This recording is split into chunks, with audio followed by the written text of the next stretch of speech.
Bonjour, je m'appelle Jaime from JuJitsu Heritage. No, I'm trying to speak French. So nice to see you guys here with Marlon.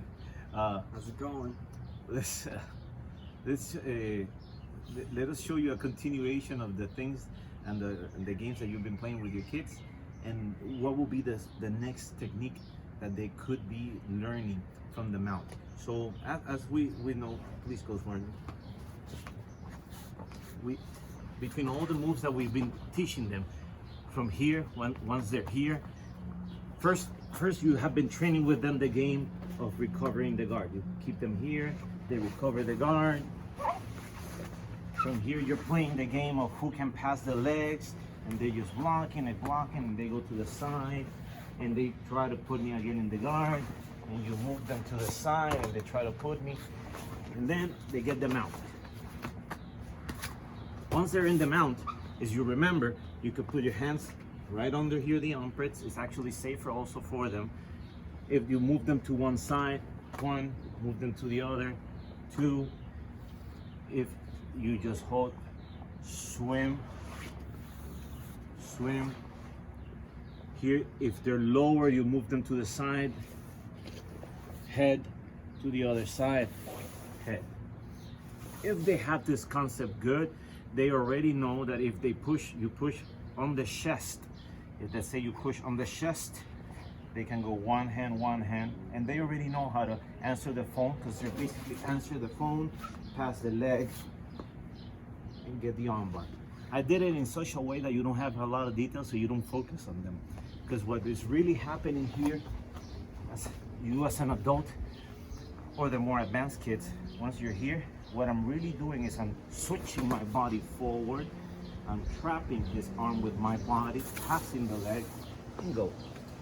But this is a very simple, this right here is a very simple technique that you can train with your kid, which is called climbing the mount.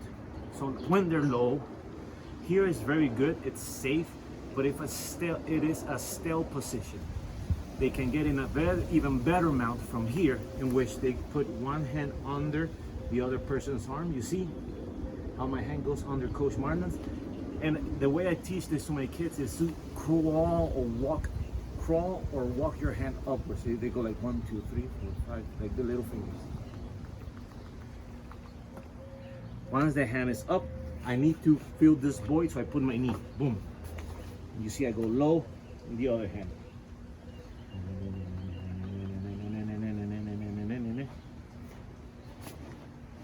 And now that's an even worse position for him. As you can see, there's nothing that he can do. In a self-defense situation, don't hit. But I can now negotiate like, yo, you're gonna leave me alone. He can't do anything. And if he stretches his arm, it's even easier just to put the hand on the floor, switch, and you already have the hands right there for the armbar. Pretty neat trick, good succession of good like next move for your kids to learn, and it's pretty simple. Okay, I'll do it one more time. So again, the kid mounts you. Remember to always tell him that I'm very ugly. I push him to the side, block, push him up, swim. I push him, cover the head. We used to call them spider kid. If I push the chest, he shoots us aside. Yes, passes the leg. And you always tap them.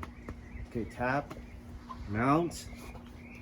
Now we go the racing the mount, or climbing the mount, or high mount, if you want a technical term. So the kid is here, he puts one hand under my hand, he starts crawling. Yes, I actually, to this day, I do this to the adults. Yeah. It probably sucks for them to see me just walking my fingers, but that's how I learned it as a kid. So you get here. Now if he doesn't bring his knee up, let's say he doesn't, as an adult, how do I train my kid? I move my hand and I put it back down. So he needs to again climb it, boom. If he has it here, when he lets go of the hand, you see your hand is trapped. You as the parent or as a training partner, you see, you can check, oh, that's good. Now he can go low and start going the other side, the other side, the other side, the other side. Right here. Once you're here, if you want to have fun with your kids, just whack them. There's no power here. Plus, they have a very dominant position on you. You as the person at the bottom, don't get in the bad habit of stretching your arms here, because you're gonna get immediately armbar or submitted. The safest position, if your kids get here, is to go the goldfish position with the hands here. It doesn't mean they're safe. They need to move quick. But for now, it can work. If they're training with their brother, with their sister, with a training partner, tell them, put the hands here like a little goldfish. It's safer for them. But in a self-defense situation, as a kid, this is where they negotiate. Yo, are you gonna leave me alone? And the person at the bottom, Are you gonna leave me alone, man? You see how he pins my hands? I feel useless. So I may say no, which would be dumb, and I raise my hand, and he grabs my hand, again, passes the leg.